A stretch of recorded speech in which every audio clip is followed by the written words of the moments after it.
বন্ধুরা, তোমরা কি দেখে বুঝতে পারছো আমি আজকে কি রেসিপিটা বানাতে চলেছি?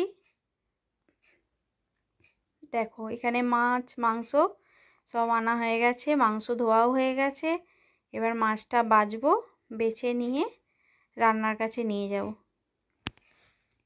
এই দেখো, সব বাছাবুছি আমার কমপ্লিট হয়ে গেছে। এখানে মাংস ম্যারিনেট করা হয়ে গেছে। আর এদিকে দেখো, এখানেও পিস পিস করে ছোট ছোট করে কেটে নিয়েছি মাংস, সেটাও ম্যারিনেট হয়ে গেছে। চিংড়ি মাছ ম্যারিনেটটা করব। আর এখানে দেখো, ডিম ভেঙে নিয়েছি, ডিমের মধ্যেও একটু গোলমরিচ গুঁড়ো আর একটু নুন দিয়ে ফেটিয়ে নিয়েছি। আর এদিকে সবজিও কেটে নিয়েছি, দেখো বিনস কড়াই, ক্যাপসিকাম, মটরশুঁটি, গাজর, রসুন কুচি, আদা কুচি। বন্ধুরা, তোমরা নিশ্চয়ই এবার দেখে বুঝতেই পারছো আমি কিসের রেসিপি বানাতে চলেছি আজকে। দেখো, ওইদিকে কড়াইতে তেল গরম হয়ে গেছে, এবার চিকেনগুলো ভেজে নেব।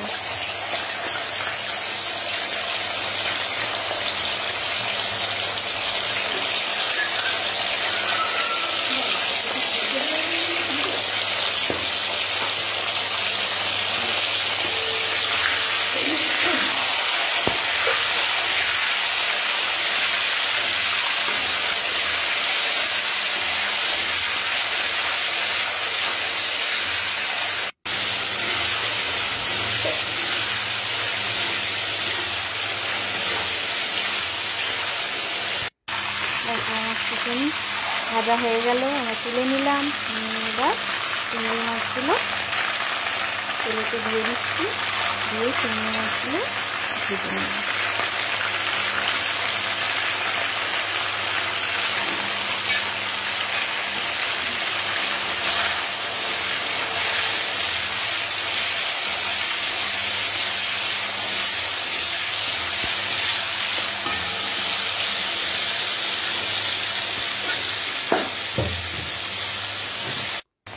চিংড়ি মাছ ভাজা হয়ে গেছে, এবার ওই তেলেতে আমি রসুন কুচি দিয়ে একটু নাড়াচাড়া করে নিচ্ছি। রসুন কুচিটা যাই একটু ব্রাউন কালার আসবে, তারপর ওকে দিয়ে দেবো আদা কুচি। আবারও একটু নাড়াচাড়া করে নেব।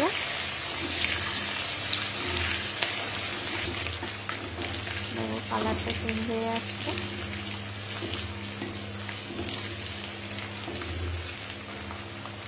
এর মধ্যে দিয়ে দিলাম পেঁয়াজ কুচি।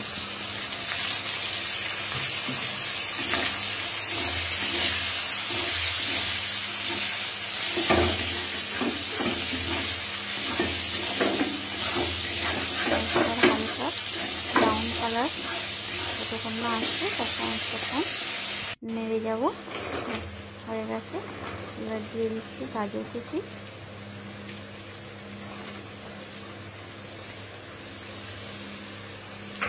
গাজরগুলোকে ভালো করে ভেজে নেব।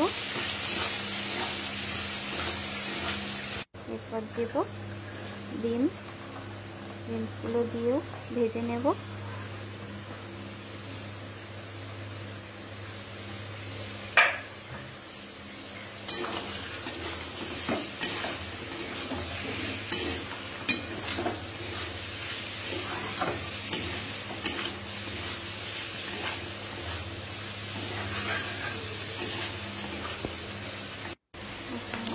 হয়ে এসছে, এবার ক্যাপসিকামগুলো দিয়ে দেবো। ক্যাপসিকাম দিয়ে বন্ধুরা বেশি ভাজার প্রয়োজন হয় না, হালকা নাড়াচাড়া করলেই ক্যাপসিকাম ভাজা হয়ে যায়।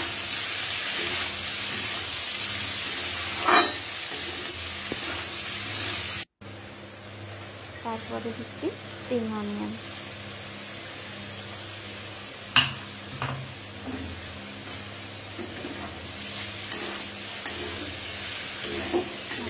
আমার কিন্তু ভাজা হয়ে এসেছে। এবার এর মধ্যে এই যে চিংড়ি মাছ, মাংস সব ভেজে রেখেছিলাম, সবের মধ্যে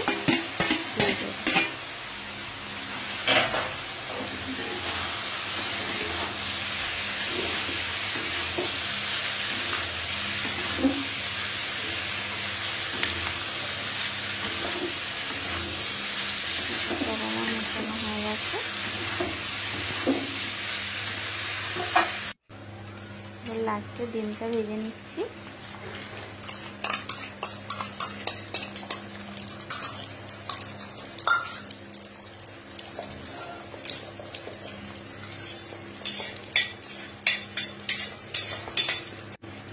আমার ডিম ভাজা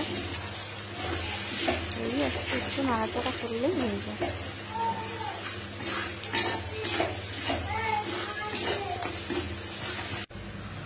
ডিম ভাজা হয়ে গেছে, তুলে নেব।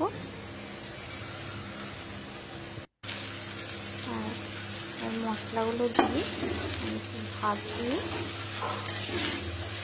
হালকা করে নাড়াচাড়া করব, তাহলে আমার